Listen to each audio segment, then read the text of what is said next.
As coronavirus cases climb dramatically in New York, Gov. Andrew M. Cuomo is taking an approach different from that of many Democrats. He is avoiding criticism of President Trump and the federal government's response to the outbreak in a bid to get what he wants. Gone is the combative and antagonistic approach that previously defined his relationship with Trump, replaced by one marked by cooperation. He's being very creative and very energetic, and I thank him for his partnership, Cuomo said last week after Trump agreed to send a military hospital ship with about 1,000 beds to New York Harbor, although it later turned out the vessel would not arrive for a few weeks. On Sunday, the governor thanked the Food and Drug Administration for shipping trial malaria drugs to New York, medicines that have become contentious among U.S. government officials because they are untested for the novel coronavirus. He couched a request for the president to secure more medical supplies with an implicit attaboy to Trump's style, and pleaded for him to use the Defense Production Act, which allows the government to push manufacturers to make needed medical supplies, instead of criticizing him for not using it, as many Democrats have done. The president can do this. Frankly, it's the president's style to say, cut to the chase, this has to be done, and I am mandating it, and he should do that here, Cuomo said Sunday. The moves are a calculated bet from Cuomo that Trump, who cares deeply about his news coverage and his public image, will be more likely to assist his longtime home of New York if he receives praise and opportunities to secure positive coverage for his actions. Sign up for our Coronavirus Updates newsletter to track the outbreak. All stories linked in the newsletter are free to access. The governor, known by longtime observers as someone who is obsessively controlling and who often clashes with enemies and friends alike, has long lived by a slogan described by a former chief of staff: "We get along at 2 speeds here, get along and kill." For now, he is trying to get along. And it seems to be working. The relationship has really been amazing, Trump said Sunday, repeatedly praising Cuomo and referencing how many times the two men have spoken. People close to the governor said Cuomo is willing to praise Trump as long as he is getting attention from the federal government. So far, Cuomo advisors say their calls have been returned immediately. Unlike the mayor, the governor has guarded his rhetoric around the president, knowing that the only hope coming out of this is federal assistance, said Catherine Wild, who runs the influential Partnership for New York City, a business group that calls the city's major CEOs its members. It's necessary. It's called the survival instinct. There is no way for New York or any place else to come out of this without enormous federal intervention. In some ways, the two men have intertwined political fortunes, with the pandemic likely to be the defining moment of their political careers. New York has been hardest hit by the virus of any state so far. Of the more than 40,000 cases across the country, over 20,000 are in New York, the governor announced Monday, clustered largely in New York City. Hospitals are already out of supplies in many quarters. Economic losses from most of the state's businesses closing down are likely to have a disproportionate impact on the country's unemployment numbers. Officials say that they expect a bigger surge of cases in upcoming days as New York tests more than 16,000 people a day. I think that the scenes out of New York are going to be shocking. I think that the hospitals in the next 2 weeks are going to be at the brink of being overwhelmed, Scott Gottlieb, the former FDA commissioner who is advising the administration, told CBS News. The latest on the coronavirus outbreak and the Trump administration's response. Other Democratic governors and local leaders have taken a different tack toward the president's response, which has been widely decried as too slow, particularly in the beginning. In Illinois, for example, Gov. J.B. Pritzker has said the president is throwing tantrums and should get off Twitter and do your job, while lambasting the administration for a lack of tests.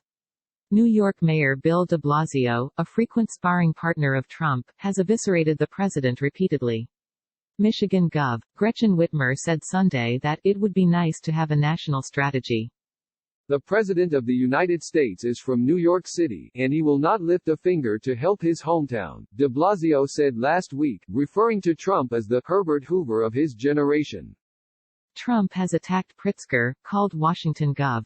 Jay Inslee, D.A. snake, and said he simply does not want to deal with de Blasio, the mayor of the country's largest city. None of the men is in close contact with Trump, although de Blasio said Sunday night that he spoke with the president and vice president that day.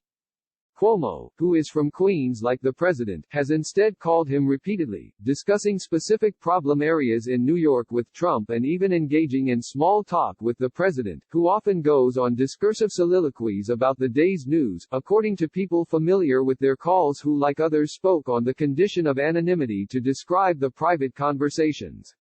Because of the calls, Cuomo's office said, they have secured the ship to be placed in New York Harbor, which would treat patients with health problems other than the coronavirus to free up beds in hospitals during the outbreak.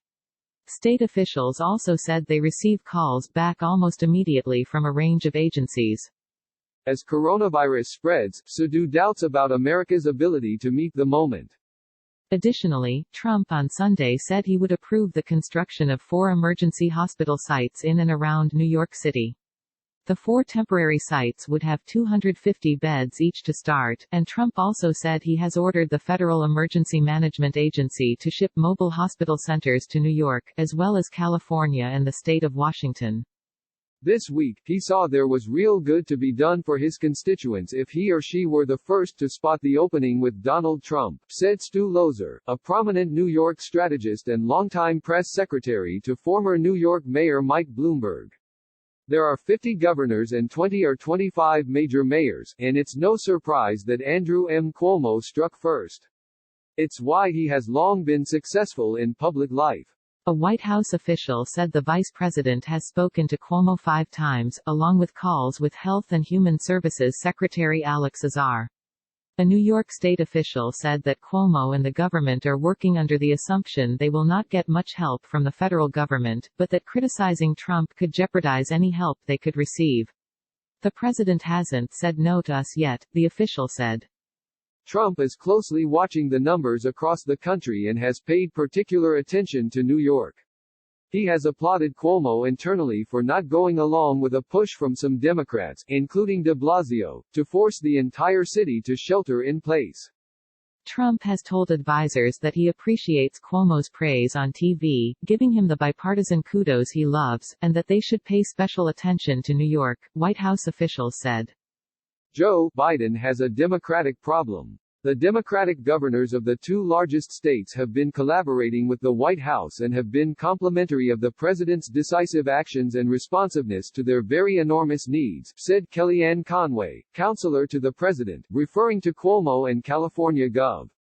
Gavin Newsom. As coronavirus shuts down New York, Trump promises aid, and a city on edge braces for strange days ahead. People close to Cuomo say he is not happy with all aspects of the federal response.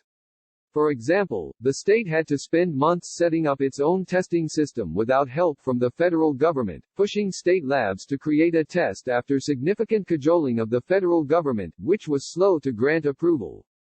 There has been little given to New York, particularly much-needed ventilators, and hospitals across the state say nurses and doctors are going without protective gear they desperately need.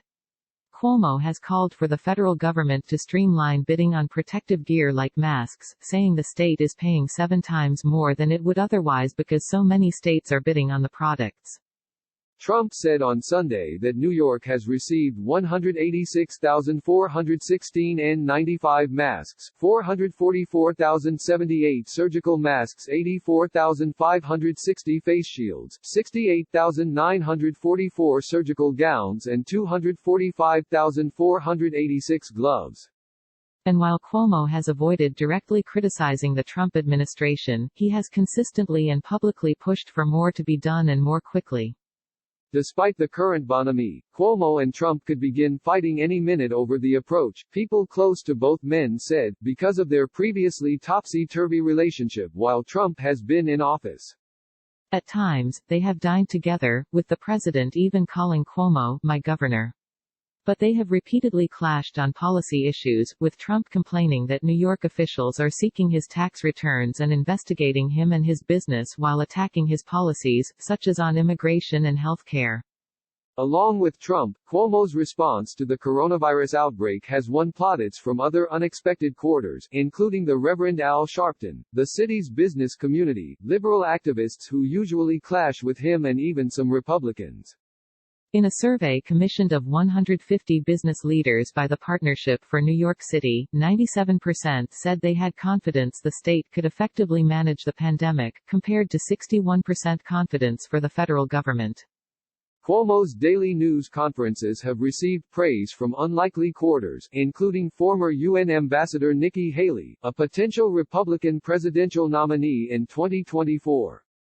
He has toned down his usual invective against the press corps and has turned almost philosophical at times, sounding like his father, Mario, who also served as governor of New York and was known for his eloquence, urging people to love one another and complaining that he is tired of living alone with his dog. I'm getting calls from all over the country that Andrew has come off very impressive, Sharpton said. Of being nice to Trump, he added, Cuomo is doing what he thinks is best for the state.